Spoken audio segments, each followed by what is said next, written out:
Yo, check it out, I gotta speak the truth about the hardest working small channel in the crypto booth. He's the crypto father, the one and only, putting in the hours, never getting lonely. Welcome back to the Crypto Father channel. I am the Crypto Father and today is the 3rd of June. Welcome to June, everybody. It's another Monday, which means it's time for another crypto roundup, crypto news roundup. There is quite a bit of info to go through, so strap on your seatbelt, buckle up, and let's get going. We're all waiting for the top. We're all waiting for Bitcoin to reach its all-time high. Well, this trader called May 2021 Crypto Collapse unveils potential max target for Bitcoin bull market top. Trader Dave on X apparently has a model, a LGC model, which suggests a max of 3x from here for Bitcoin, and the price that he foresees Bitcoin to close at is $205. That's his prediction. The LGC model suggests a max of 3x from here. Also, why you might want to consider trading the extra volatility of all-time alt/USD in order to take some profits while continuing to sit on Bitcoin for longer term. So Dave the Wave is calling for a 203 or 205,000 level for Bitcoin, while Plan B is still talking about 500,000 for a Bitcoin. So Plan B just released a new video. If you haven't watched that, check it out. It's, of course, he goes through the 6 charts that he always goes through, and according to the stock to flow model and Plan B's predictions, Bitcoin is on course with where it's supposed to go. And so his model predicts 500,000 for Bitcoin. So that's a significantly higher number. But whatever the number is, I would personally be very cautious, and I am cautious about the numbers that are being thrown around. I foresee Bitcoin to hitting over 100,000, but you know, 200,000, 500,000, those are numbers that may or may not solidify, but it certainly creates hopium, and hopium is dangerous because most people will hope that these numbers will come and then they will get wrecked as the bull market ends and everything goes tumbling down, and this happens very quickly, so it's hard to keep track of it. But so the goal is to keep taking some profits, skimming off a little bit as the price of Bitcoin and all the other altcoins moves, so you don't get stuck with your bags at the end of a bull market and have to hold for another 4 years. America's wealthiest prisoner, former Binance CEO CZ, starts 4 months jail sentence. CZ is doing his 4 months. CZ has officially started his 4-month prison sentence at the Federal Correctional Institution Lompoc in Lompoc, California. That is a strange name. It sounds like it should be somewhere in Thailand. It's a low-security prison located northwest of Los Angeles. The 47-year-old billionaire, he's my age, actually he's 2 years younger than me, had pleaded guilty to federal money laundering charges last year, which focused on a corporate culture at Binance that US prosecutors claim dismissed fraud prevention in favor of the company's growth. He was forced to step down from the world's largest exchange he founded and cough up a $50 million personal fine. The US Department of Justice had recommended Zhao to be sentenced to 3 years in prison for the egregious violations of the Bank Security Act, but the crypto kingpin was given a tremendously light sentence of 4 months. And you might want to wonder why that is. It could quite possibly be to the fact that CZ or Binance has agreed to have an independent compliance monitor inside the company. During a court proceeding, Judge Richard Jones made references to billions of dollars of Bitcoin transacted with dark web markets. The charges against CZ and Binance mentioned terrorist groups including Al-Qaeda, ISIS, and the military arms of Hamas. There's no evidence that CZ knew these terrorist groups. However, the United States does not negotiate with terrorists and terrorist enablers. Did CZ have any leverage against the United States government, or did the US get a new hand in crypto through Binance? As part of the agreement, Binance now has an independent compliance monitor inside the company. This could mean that every governmental agency has now has eyes on every crypto trade made on Binance. How much information does CZ have on country criminals in Iran and North Korea? Basically, the assumption is that Binance allowing this independent compliance monitor will allow the US Gov to have access to possible alleged terrorist groups located in Iran, North Korea, and whoever else tries to launder money through Binance. But basically, they now have access to what was once the largest cryptocurrency exchange in the world and are able to monitor everything that goes on in that exchange. I wonder if they have limitations on who they can track or not. Most likely not. If there's any form of money laundering that they presume to be money laundering, that's going to set up alarm bells for them. So that's probably what got CZ a very comparatively very lenient sentence as compared to this dude, Sam Bankman-Fried, who received a 25-year sentence for his doings. More hacks in the crypto world. Velcore DEX suffers a 10 million loss in a major hack, highlighting ongoing security challenges in the cryptocurrency sector. Velcore decentralized exchange on the ZK Sync and Linea blockchain has been hacked, losing about 10 million. The hackers transferred over 700 ETH to the Ethereum mainnet, highlighting ongoing security issues in the crypto sector. Velcore disclosed that the hackers targeted its liquidity provider tokens, which are essentially for the exchange's operations, despite passing security audits from Zokyo, Hacken, and Scalabit. Velcore was compromised. So this again highlights the dangers of smart contracts and the weakness of proof-of-stake blockchains, and it's a concern because I mean these hacks continue to happen no matter how safe or secure the contracts are deemed to be. I mean this one has gone through some of the biggest security audits that are out there, and still that basically did nothing. During the hack, the Linea blockchain halted block production for an hour. The reason for this disruption is unclear, but operations resumed afterwards. Velcore stable pool remained unaffected, allowing users to withdraw their funds. So thank goodness people were able to get their cash out. Velcore is collaborating with centralized exchanges to freeze the stolen assets and limit further damage. The team has identified the exploit mechanism and is initiating an on-chain negotiation process. The detailed analysis is being prepared, and they are tracking the hacker using available clues. So that's good. But the Velcore 10 million hack is not the only one. It's not the only one. In May madness, crypto industry suffers 385 million loss to hackers. In May, the crypto community endured devastating losses to hackers, resulting in the highest loss tally recorded in 2024 to date. According to a report from blockchain security firm PeckShield, hackers made away with 385 million in May, highlighting the sophistication of these bad actors and the consistent need for effective security measures in the digital asset industry. That is insane. The amounts of money being stolen out of crypto are crazy. Of these incidents, the attacks on Japanese crypto exchange DMM Bitcoin on May 31st resulted in a loss of over 4,500 Bitcoin, valued at 305 million. This highs represented the largest hack of the month in 2024 so far. It was also the second largest crypto hack in Japan, following the 533 million heist of CoinCheck in 2018. Another major hack involved the crypto gaming project Gala Games, which suffered a significant network breach on May 20th, where bad actors were able to mint 5 million Gala tokens worth about 212 million.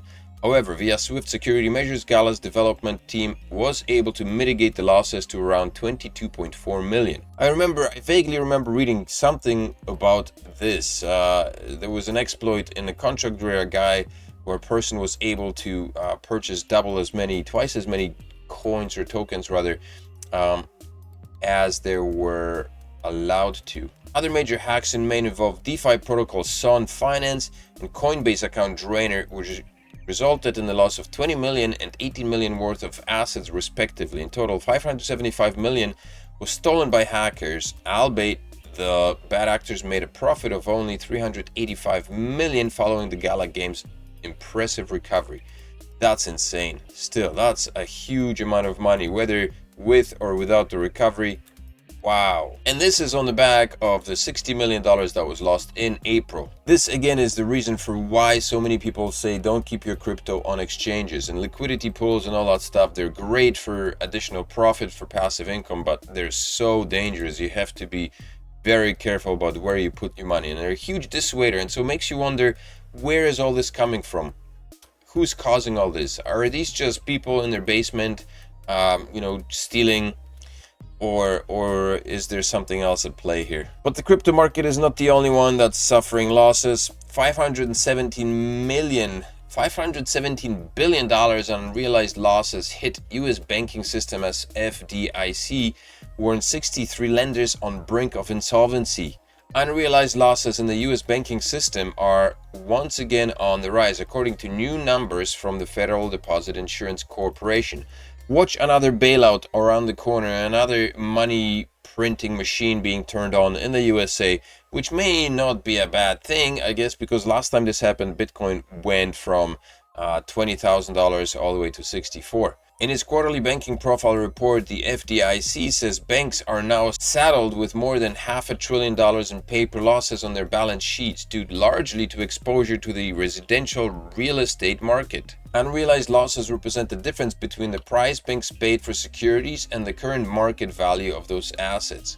Although banks can hold securities until they mature without marking them to market on their balance sheets, unrealized losses can become an extreme liability when banks need liquidity. While the FDIC says that the health of the US banking system is at no imminent risk, it warns that persistent inflation, volatile market rates, and geopolitical concerns continue to put pressure on the industry, which means that there's a high probability that the Fed will begin printing money again to bail these banks out, because the last thing you need right now, especially right now with everything that's going on, they'll be making sure that these banks do not collapse, or there'll be a buyout by central banks. Maybe that's what this is all about as well.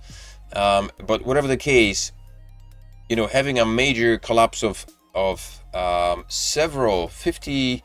63 banks becoming insolvent, that is massive. $500 billion. That's also, for banks it's not a lot, but for the individual banks, obviously that's enough to close their doors. But for the US economy, this would certainly be a massive blow. So I could see the money printing machine being turned back on again. XRP, there's a bit of FUD on XRP.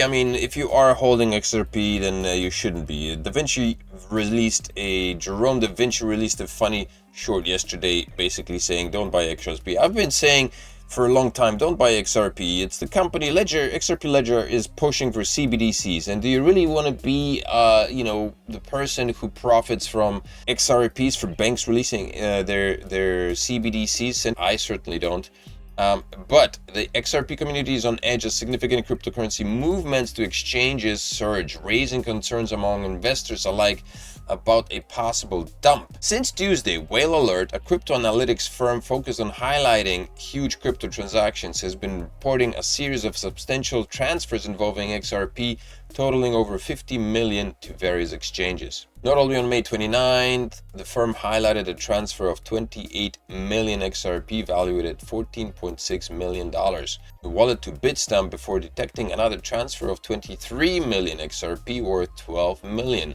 Mexico-based crypto exchange Bitso. There's a lot of XRP being transferred out of wallets into crypto exchanges, which can only mean one thing, and that probably means selling, unless these massive wallets are planning on staking their XRP. In any case, stay away from XRP. Who needs that? With the upcoming presidential elections, I don't know if you noticed, but the MAGA coin, by the way, I guess we should have done that as well. $2.6 trillion in cash on the crypto exchange market, on the crypto market cap. Bitcoin at $67,000, Ethereum at $3,700. It was at $3,800. Everything's a little bit in the red on this early Monday. Cardano at 44 cents. In any case, MAGA, if you were smart enough to get into MAGA, which is an acronym for Make America Great Again, if you look at MAGA's price action from September of last year at 5 cents, 7 cents at release, I guess 5 cents, 2 cents at its lowest, it now is standing at, it was at $17, $15. But it's a massive pump, and so if you were smart enough to get into MAGA prior to the presidential race, you'd be in the money. The news of Trump accepting crypto as donations to his campaign, I'm sure, did help the pump, push the pump. The pump, basically May 25th was a massive pump here. Prior to that, MAGA was kind of fluctuating, but I mean, it still had price increases, but particularly in May 25th, it's a massive pump. And I'm sure Trump's announcement that he's accepting crypto donations to his campaign may have pushed that particular token to the moon. So, Crypto Intelligence, probably the worst crypto news outlet out there, may be correct for once. Doge loves Trump could be something that you might want to consider. Now, keep in mind that there are other Trump-based tokens out there. If you type in MAGA, there is MAGA, MAGA Hat, MAGA VP, MAGA Coin BSC, MAGA Pepe, Bridged MAGA Wormhole, Denelp Temp, and most of them, with the exception of MAGA Trump, look at the prices. The prices are really insignificant. So I guess if you really wanted to secure your possible future, this is Bridged MAGA, also $15. You might want to scoop up every single one of these because the prices are minuscule and you never know what's going to pump next. But for once, Doge loves Trump could possibly see the 11,000% gains. Who knows? It is a Doge mixed with Trump, so you never know in this wild world of cryptocurrencies. Short selling opportunity as this crypto registers high funding rates. The Meowcoin mania is back in the cryptocurrency market, and cryptocurrencies like Pepe show signals of being overvalued. This could foreshadow a short selling opportunity, and as suggested by increasing open interest and high funding rates. As of this writing, Pepe has a 644.85 million in open interest, ranking 5th on CoinGlass.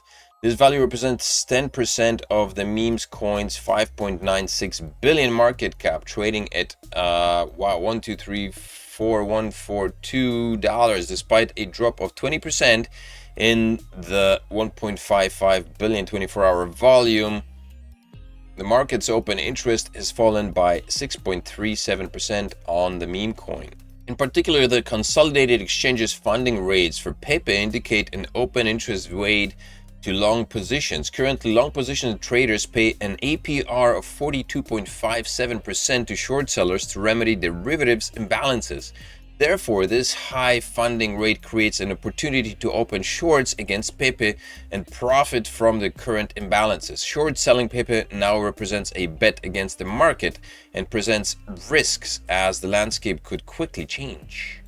So this could be a short selling opportunity on Pepe. And why is there so much money in a shitcoin like this? It's insane. This is where all the hackers, where the hacked money goes, into these meme coins. And finally, can it be that the SEC is finally done with trying to destroy crypto? Coinbase versus Big Brother exchange accuses SEC of trying to kill crypto. Coinbase, the leading US cryptocurrency exchange, is doubling down on its fight with the Securities and Exchange Commission, accusing the regulatory body of attempting to strangle the crypto industry through regulation by enforcement. In a fiery appeal filed on May 31st, Coinbase paints a picture of the SEC as an innovation-squashing behemoth, prioritizing enforcement actions over establishing clear and fair guidelines for the growing digital asset space. When you keep in mind the most recent fiasco with the SEC and a crypto project in which two of the SEC lawyers basically tried to fabricate evidence against a cryptocurrency project. I forget of which name I now forget, but this shows these two lawyers, or at least one of them, had to be let go, was dismissed by the SEC, most likely just to save face. But it just shows that this organization is very much anti-crypto, and so maybe finally that's coming to an end. despite the fact that, and despite their claims that they're trying to, safeguard investors, and their main goal is to provide security for the investor, it's questionably so, because they basically put a damper on everything that is crypto related. Ethereum ETFs may have ended the SEC's war on crypto. The SEC might have just undermined its own anti-crypto legal arguments by approving spot Ethereum ETFs. As the deadline to approve the Ethereum ETFs loomed, a bipartisan group of the House of Representatives members sent a letter to the SEC Gary Gensler's, urging the Commission to not only approve the funds, but also consider approval of other digital asset ETFs in the future. And finally, the SEC finally went public late on that futile Thursday. According to the Coinbase chief's officer, the approval of the ETH ETF deems Ethereum to be a commodity, and if Grewal is correct in his assessment, then an ETH commodity would fall under the oversight of the Commodity Futures Trading Commission, as opposed to the SEC, which is tasked with regulatory securities. This is a key distinction for ETH, because the SEC's mandate is to police securities and protect investors. The CFTC instead regulates commodities such as raw materials and agricultural goods, with a focus on preventing market manipulation and fraud.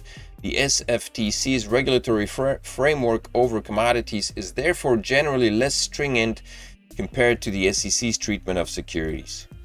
So what will come of that, we'll see, but I think this suggests that open waters for crypto and quite possibly other spot ETFs for a lot of other crypto assets. Whatever may be, you should keep in mind that crypto is here to stay. I was looking at some articles recently. I was watching an interview with John McAfee just recently, and he was an off-hinged individual, but in his appearance and demeanor. And what I remembered was his conviction about cryptocurrencies. And I think, despite, putting aside his insanity, his apparent insanity, and whatever else you want to call it, we need individuals like that. We need people who are so convinced of the things that they believe in that they are able to drive this conviction and share this conviction with people, with us, because most of us are just kind of hovering on belief and disbelief. We're not quite sure of whether what we're doing in crypto particularly is, sane. I mean, I keep coming up across conversations with friends and people who lean from the extreme of crypto is a complete scam to those who are completely obsessed with crypto. But then there is also the questions, most of us, I think, are in this boat of uncertainty. What are we doing here? Most of us want to make money, and there is no firm belief that cryptocurrencies are anything else but a ways of making money. But the fact of the matter is that crypto is here to stay. It's a monetary system that is just being developed. Whether it's going to replace the fiat system that we currently know is questionable. But the fact that it's here, and this is a brand new technology that has been introduced to the world and can be used in so many different ways, and it has so much potential. The fact that this is here doesn't change. Cryptocurrency is bringing us a different form of money management. Whether that's going to continue and be successful, most of us, I think, are uncertain of. The one thing I know for certain is cryptocurrencies are here to stay. Blockchain is here to stay. It's a new technology that has been developed, and it's going to stay, and it's going to change our lives. And so now is the time to get involved in crypto and try to save as much of it as you can, because somewhere down the line it'll be the case of your children talking about you and asking themselves why their fathers and parents have not invested in crypto like they do, like my generation now is asking themselves why our parents had not invested into real estate more. This is what's going to happen. One day your kids are going to be talking to themselves about you, asking themselves why you did not invest into crypto when you had the chance to, when it was new, when it was a beginning industry. that's my take on this. If you like that take, and if you like this video, then hit that like button, subscribe to the channel, and come back tomorrow for another video from the Crypto Father channel. That's it for this video. I'll see you in the next one. Peace.